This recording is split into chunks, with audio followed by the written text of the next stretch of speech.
Hey, all you cool cats and kittens. Today we're going to do a little walkthrough of the Pygora house plan by Goat Homes. And I'm just going to go through as an interior designer and tell you why I made the decisions I made and how these decisions make this home accessible, aging in place, and universally designed. So let's do it.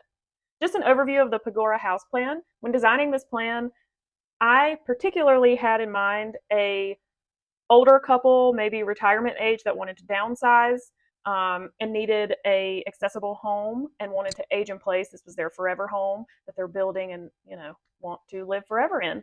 So it is a smaller home, but that I feel is best for an older couple or a retiree because they have space for guests if they want it. However, in a smaller home, the maintenance is lower, the costs are lower, the cleaning is a lot less.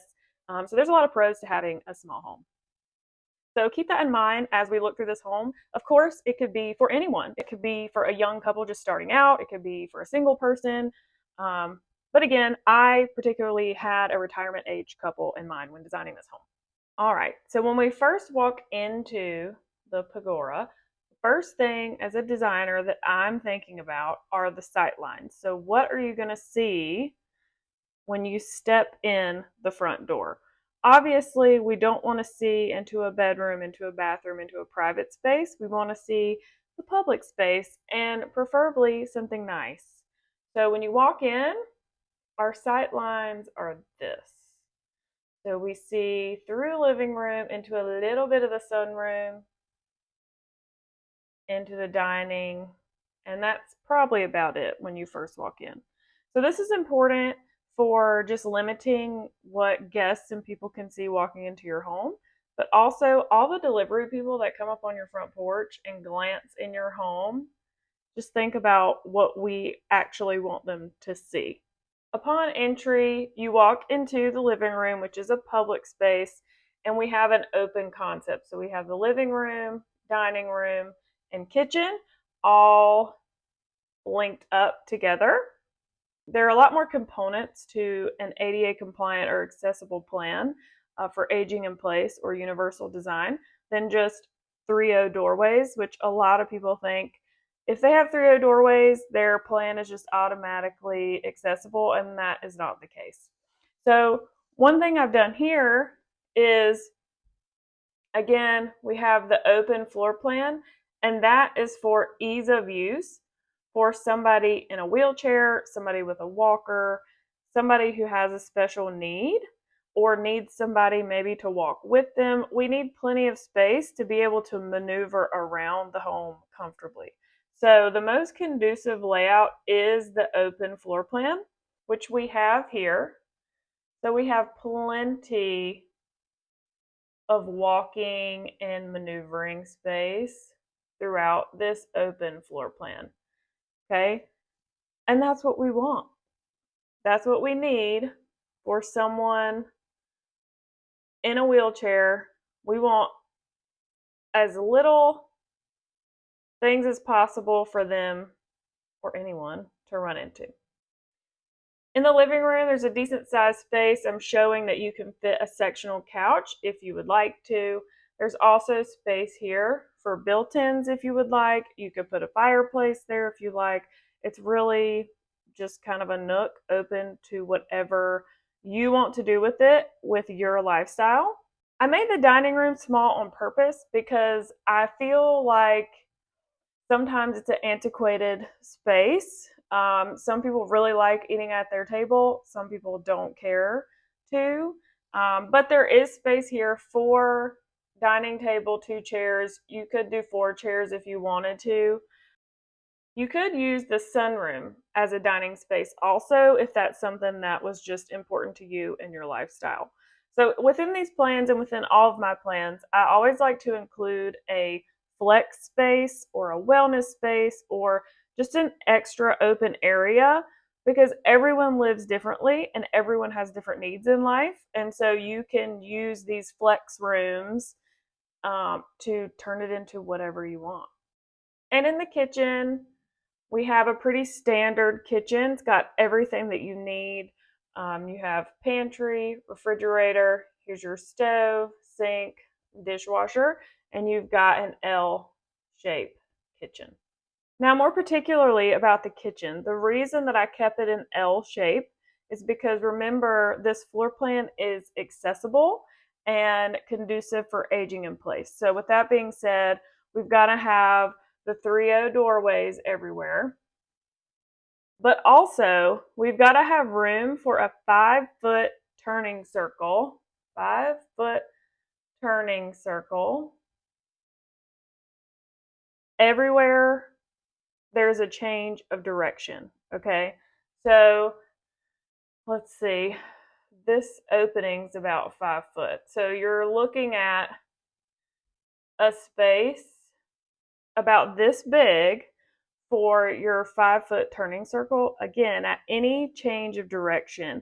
And that's particularly for a wheelchair user, for them to be able to easily maneuver within their home or any space.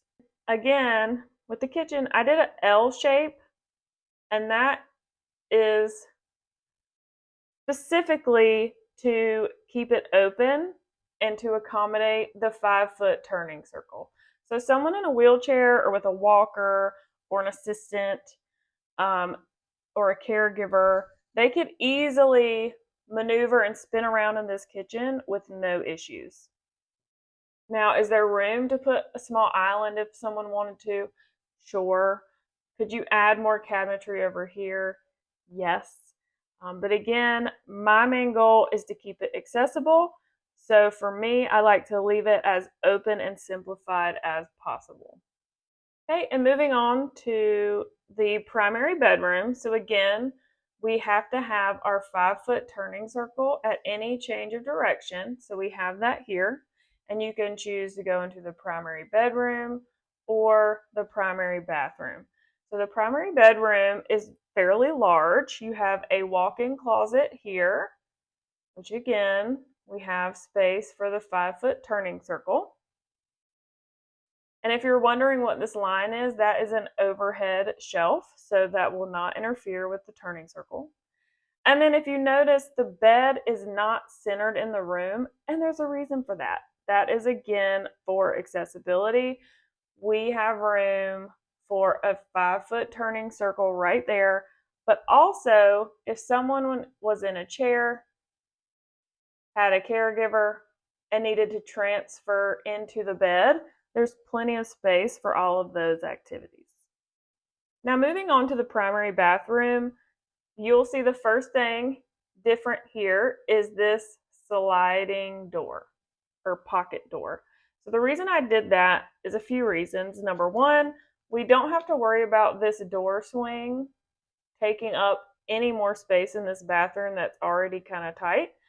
Same thing out in the hallway, right? So we've just avoided that door swing in the way. If I was in a wheelchair trying to get into this room, right, here's my chair, this door would be all up in my way, and I can't easily back up because there's things behind me. This is a tight corridor. So I decided a pocket door would be easiest there for accessibility reasons. And when you enter the bathroom, again, we have our 5-foot turning radius right here where the sink is. There's a linen cabinet, there's shelving for whatever you need. And then if you take a right, you're entering the roll-in barrier-free shower. So a few things about this shower. Number one, we have the lever or control for the shower right inside the door. There's not actually a door here. It is all open, again, just to keep the ease of use. You also can reach in, turn on the shower without getting wet, and continue to do whatever you need to do while the water warms up, and then enter the shower. So you're not sitting there, turn on the shower, and get hit with a bunch of cold water. Okay? You've got a shower bench over here in the corner. Again, plenty of space for our turning circle. And then some people might think this is strange. However, I thought it was pretty clever. I put the toilet inside the roll-in shower. Now, really, the water, you're probably going to get some water spray right around this area, okay? So it's not like your toilet's going to get hosed down every time you take a shower. Some people might think that's gross for whatever reason, I don't know. However, I thought it was pretty clever because again, I'm designing for accessibility, aging in place, and universal design. And if you require a caregiver or need assistance to use the toilet, to use the shower, to do your everyday activities, having the toilet in the shower is probably not a bad idea in case of an accident, and that's all I'll say. So that is why we have the toilet in the shower, and it also saves space.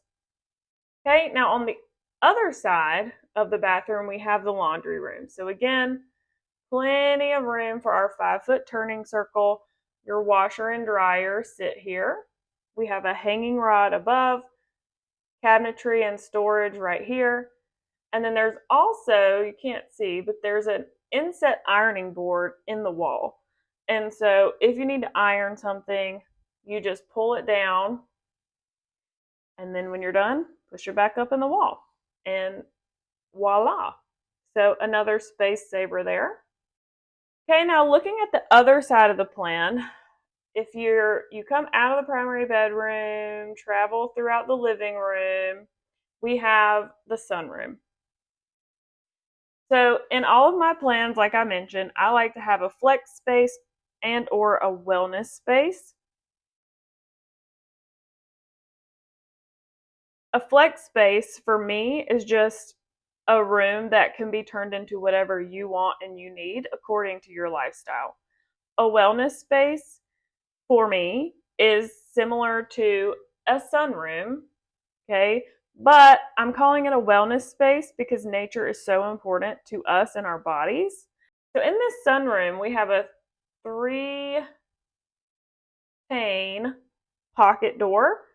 So this is all windows, and this whole section here will open up to your back patio or whatever you have back here. And that is nice for, again, if someone has accessibility needs, aging in place, universal design, has a caregiver, can't necessarily get outside by themselves, but wants to sit in the sun or look outside and enjoy nature. This is a perfect space to do that. So right now I'm just showing 2 seating chairs, but again, remember we talked earlier about the dining room. This could easily become a dedicated dining room if that's something that is important to you. So the Pygora is a 2-bedroom, 1.5 bath home. So here we have our 2nd bedroom with closet, and I'm currently showing it used as an office. However, if this was a small family with a child, it could be the kids' room. If you love to work out and you want a workout room, it could be a workout room. It could be an office. It could be whatever you need. It could just be a guest space for someone to come visit. And lastly, we have our single car garage here, right?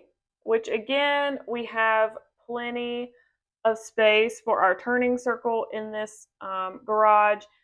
Which could also be used as transfer space if you need help getting in and out of the vehicle.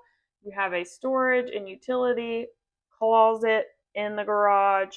You have a back door here, which I envision there being a patio or some sort of outdoor living space back here, again, to connect with nature. And that is the Pygora house plan, my friends. Let me know if you guys have any questions or want me to explain anything further. And if you're interested, this plan can be purchased at goat-homes.com. Go to the Home Plans tab, and this is called the Pygora house plan.